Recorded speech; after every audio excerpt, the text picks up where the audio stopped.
Hey guys, in this video, I am so excited to share with you how my pantry challenge for gut health and tooth health went, some things that I learned from that and how my kids responded to having a pantry challenge that was nourishing tradition guideline followed and very little grains, bread of any kind, no gluten, and no sugar, no processed things, nothing from a bag, how that went, and some really cool things I learned from Jessica over at Three Rivers Homestead. So stay tuned. You're watching Food Joy Mom.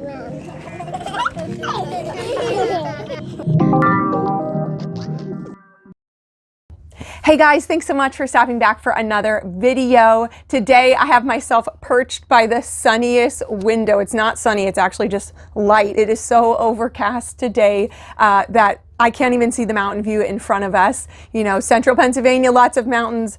Today, just lots of fog, and it was not the day for staring at a ring light. So here I am. I'm so excited to share with you what I learned through this challenge. First of all, shout out to Jessica at Three Rivers Homestead. I'm new to following her, and I love following other moms that think like me and learning from them. And I have learned so much from her in the short amount of time that I've been following her, and I have learned so much from watching her pantry challenge videos, and I have, you know, my own reasons as to why we're doing that, and I'll get into this. It has to do with bad dentist report and some like needing to reset our gut health, things like that. So I didn't do a ton of cooking from things that were grains and rices and bread products. I've been making sourdough for years now, and that just stayed in the fridge. But it was more focused on like getting my kids to eat some really specific high nutrient dense foods, and then eliminating all of the other nutrient stealing foods, you know, foods high in phytic acid, sugar, things that we're just robbing from their nutrition, empty calories, all that.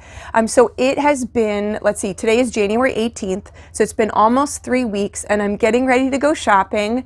I didn't plan for this pantry challenge. Wait, let me just go back to Jessica for a second. I really appreciate her challenge. I love what she shares. You should go check her out. I don't know when you do these challenges if you're supposed to like be in partnership with it. I don't even know. But all I know is I'm like, oh my goodness, I got to share what I learned, because hearing from other moms that have done the challenge has been such a blessing to me. And I just wanted to point you in the direction of her channel because she's such a bright light and an encouragement. So I have been following Nourishing Traditions closely for a few years now. I've listened to the Wise Tradition podcast. I'm so grateful for Sally. I've got her book right here. Well, one of them anyways, two of them actually. Nourishing Traditions. I've been working my way through this for a couple years. And then the kids edition that my kids absolutely love. I have a 10-year-old, an 8-year-old, a 7-year-old, and a 6-year-old, and they like using those recipes. And I started really heavily into that journey because I was facing many different health challenges, and it all was linked to my gut. And so I saw a reversal in so many different health things. So it took time and patience, and it's taken a lot of learning and effort to go from eating like a traditional Western diet, not growing up even really knowing how to cook. You know, I taught myself to cook when I was newly married, and then now for the past few years, it's been like relearning everything all over again. But we are so much better for it. My health is so much better. I'm so grateful. Like, I'm so thankful to be healthy. And so anyways, we were in a spot where we got a bad dentist report in December, which really shocked us because we've been doing well at cutting out processed foods, cutting out seed oils, cutting out things that had phytic acid in them. You know, for years now, I've been making my own sourdough bread. We don't buy any of our bread products from the store. No pancakes, no waffles, English muffins, pizza, you name it. I was making it out of sourdough. I have my own grain mill. So I grind my own wheat berries, or I was. So we were doing pretty good. We're drinking raw milk. You know, we had a lot of things in line, and then we went to the dentist, and I was really shocked by one of my kids' reports.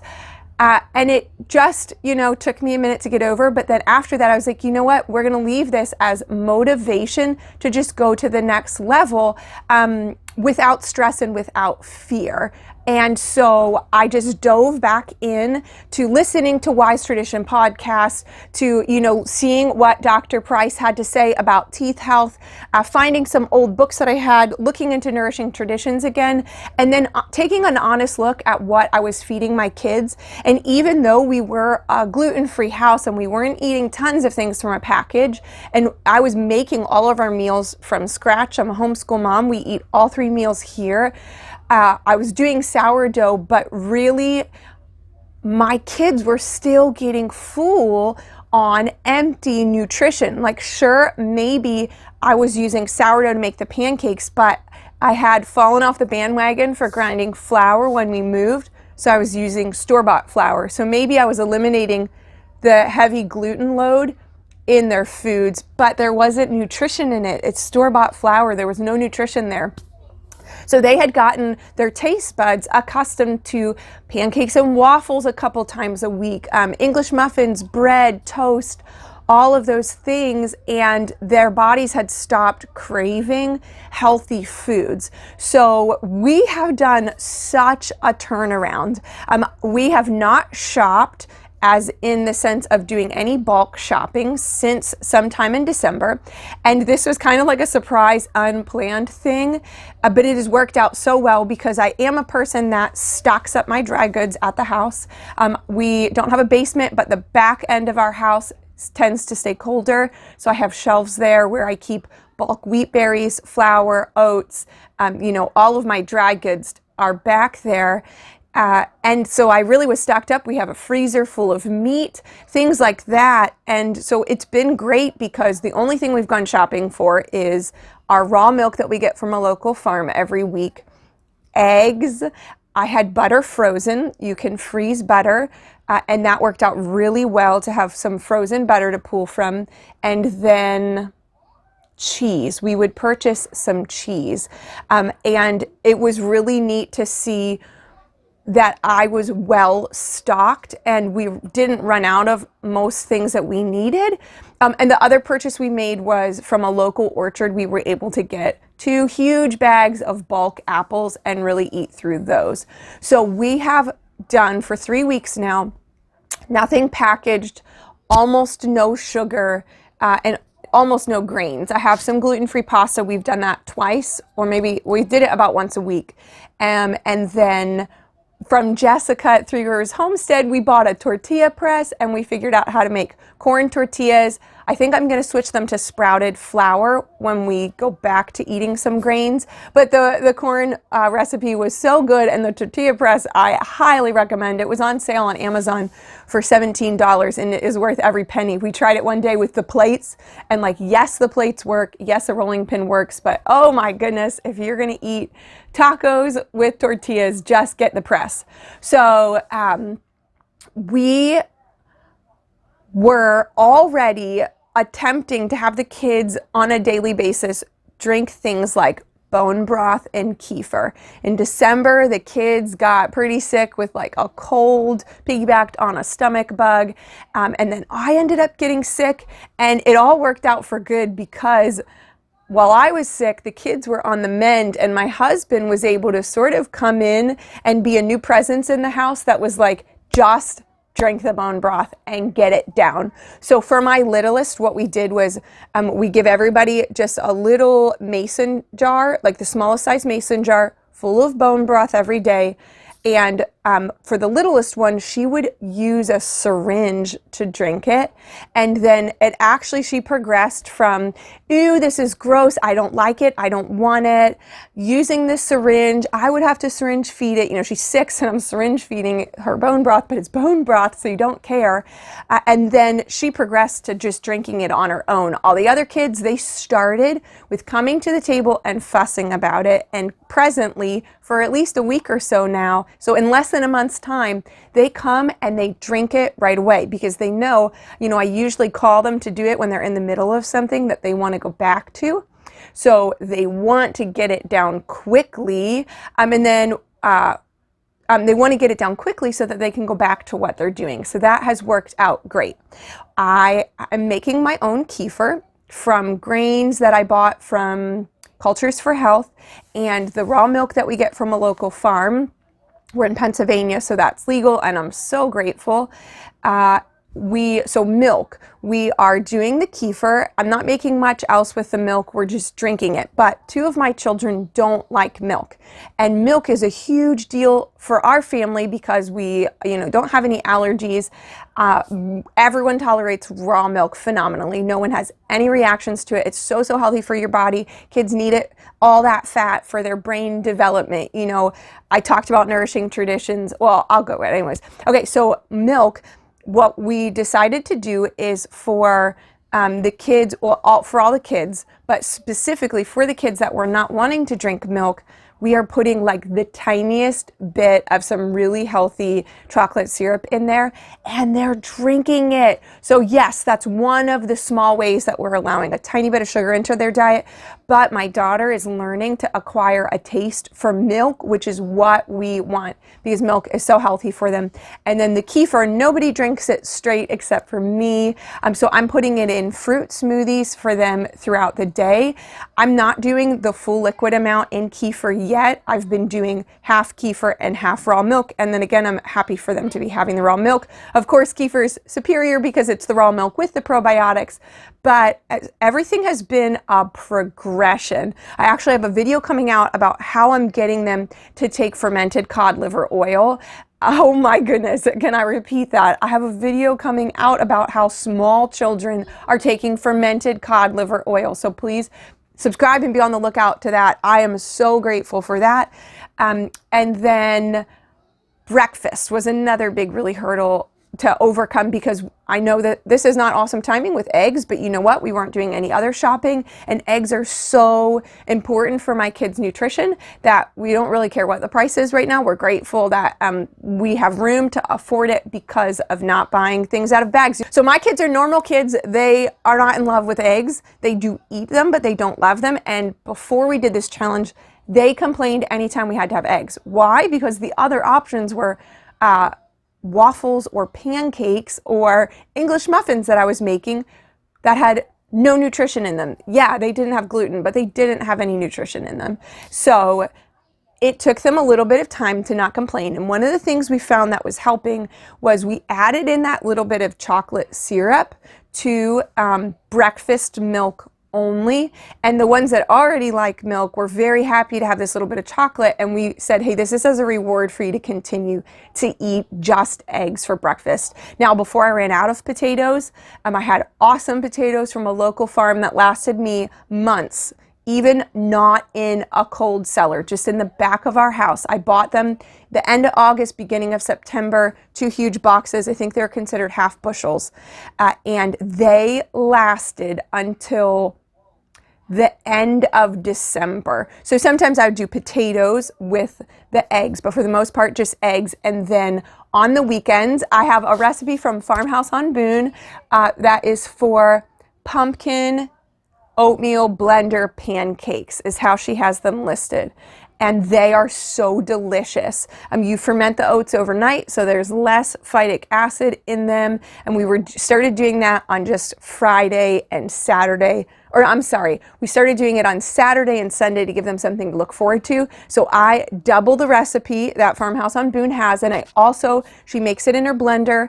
Because I doubled the recipe, I could not get it to fit, but I found an efficient way that I love so much more than the blender, which is an immersion blender. So I ferment if you go to look the recipe up, I'll just give you my quick tips. I ferment the oats overnight with my raw milk in a large stainless steel bowl. I just cover it and leave it on the counter, and then that's the same bowl I add all the ingredients into, and then I use the immersion blender. That batch doubled makes enough for me to have pancakes for everyone on Saturday morning and then have them as leftovers for a quick breakfast before church on Sunday mornings. So that's been the routine, and that has been phenomenal. Then the other thing that I picked up from Three Rivers Homestead is that Jessica talks about having lists. Well, 2 things that really helped me during my challenge from her. She has lists of meal ideas, breakfast, lunch, dinner, and then I did a snack idea list. So I had that going for when I already meal plan. I have a video about how I do that. If you're interested, I highly recommend it. I mean, the other thing I felt encouraged to do watching Jessica's videos is to actually meal plan all 3 meals. I think I was a little in denial about my family size. I only have 4 kids. You know, you watch all these other moms with all these kids, but I homeschool and I'm here all day long, and decision fatigue is a real thing. And when I can just show my kids, like, this is what we're eating, or these are the few options, instead of having them come to the fridge and do the open the door, stand there, stare at it, or having them think that the sky is the limit and whatever I can, you know, when the fridge was full, it was kind of like, well, they didn't want what I had to offer because there were 500 more appealing things. And it was a little bit like a restaurant made to order, which is so dysfunctional. That was really sucking a lot of my time out of my homeschool day. So now I have a set. They know what to expect. They know Monday through Friday, it is eggs. Sometimes the eggs have a little bit of bacon in them. Sometimes they have a little bit of cheese, but they're having eggs for breakfast. We did the smoothies for lunch, and that worked really well. Got their kefir in. And then I also gave them their little glass of bone broth at lunch. And then dinner was mostly meat and vegetables and potatoes, different variations from our frozen meat. And they are so happy. I have happy kids in my house right now. You know, Nourishing Traditions talks all about how important it is for your kids to have fat-soluble vitamins, A, D, and E, how they need those for their brain. They talk about how if you want to be happy, eat a stick of butter and 6 egg yolks. And so I have been giving my kids with liberality as much as they want of butter, eggs, and milk, and they have been cheese, like other dairy products. They have been so happy, noticeably happy. In fact, my 10-year-old was commenting on it without me even pointing it out. Like, I've been having so many good days and, you know, just feeling awesome. And my kids weren't like, we weren't dealing with any mental health or anything like that. Just regular kids that are now so much happier and much less irritable. I think because their bodies aren't starving for fat. Because while all these foods were available to them in our house, they were not having cravings for them. They were not seeking them out. They were not eating them because there were so many other options available. So now I'm getting ready to go shopping. I'm going to show you what kinds of things fit into the Nourishing Traditions guidelines that I pick up from Aldi for a really great price. I live far from an Aldi, about 30 minutes. So I do bulk shopping about once a month there and just stock up on everything that we need. And so I'll show you that video of what we buy. When I go, I'm not going to really give my kids a ton of options past what they've been experiencing. I want to continue this challenge for longer, but you know, we've been buying cheese from the local grocery store and it's not a fantastic quality cheese. It's not grass-fed. The price point is higher. So I'm going to get stock backed up. You know, again, I wasn't prepared for this. I didn't know it was coming. We just sort of fell into it, and we've been learning so much, and it's phenomenal to see how my kids are not complaining about food. Like, they truly aren't complaining about food. Now, a trick that I learned from not Sally Clarkson, but she's awesome too. Sally, what's her name? Nourishing Traditions. Look, it's right here. Sally Fallon Morell. She talked about in one of her podcasts with Hilda, giving kids cheese before dinner when they're really hungry. I have always had a problem with what to do with my kids around like 4 o'clock when dinner is not ready yet, and I don't want them to fill up, you know, on food that's gonna be not as nutritious, and then they're gonna not want dinner. But I also cannot cook dinner with hangry kids in my house, and my kids get hangry. So cheese. They have come to know, like, there's been so much freedom in these guidelines, and yes, they're really tight right now, but it has truly reset everyone's gut flora. Their bodies are craving healthier foods now, and I've actually watched the sugar cravings fall off of my kids. Truly. In the beginning, they were asking for, you know, like, they wanted, Mom, can we have some chocolate bits? Like, nope, we're not doing that right now. And honestly, I didn't really set them up for this. We kind of just like didn't go shopping, and I had the fuel from the dentist appointment that I knew we needed to take a break from grains for a little bit. So all of that came together perfectly. And then even though I'm a sourdough person, I have been looking into sprouted grains, and I am considering moving sort of away from sourdough and more into sprouting my grains, grinding the flour, and baking with that as a more nutritious option even than sourdough. They say that it's comparable, so I do need to do the research. I just, in my mind, it seems like, yeah, there's a fermentation process, but there's not that sprout of unlocking the nutrition the same way. So I'll let you know what I find out about that. So one last thing I wanted to mention is how much fun it was to have canned goods in my house that I had canned my own during this pantry challenge. That was so much fun to be like, whoa, we're eating spaghetti sauce that I got local tomatoes from a farm and I made and I canned. And so just like a tiny little bit of encouragement, if you have been waiting to start canning, this is the year. Now is the time. You can do it. This was my first year canning things, and I don't know, it was just so much fun, and it's been so rewarding, and it's very refreshing to open up a can of something and know everything that is inside of that can.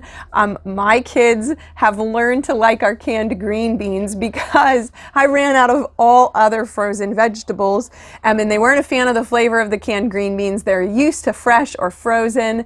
And I have been playing around with the recipe, found that adding milk to them is the trick for our house. It cuts the vinegar that I had to add for the canning process.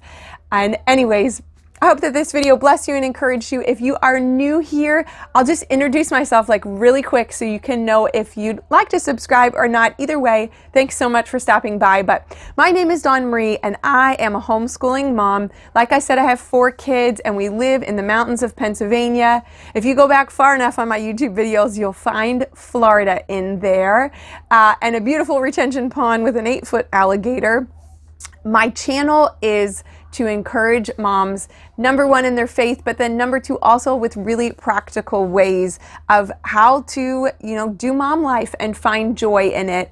So if you want to subscribe, be sure to do that. And like I said, be on the lookout for Nourishing Tradition food lists from Aldi, as well as how I'm getting my kids to take fermented cod liver oil. Thanks so much, guys. May the Lord bless you and keep you. Until next time.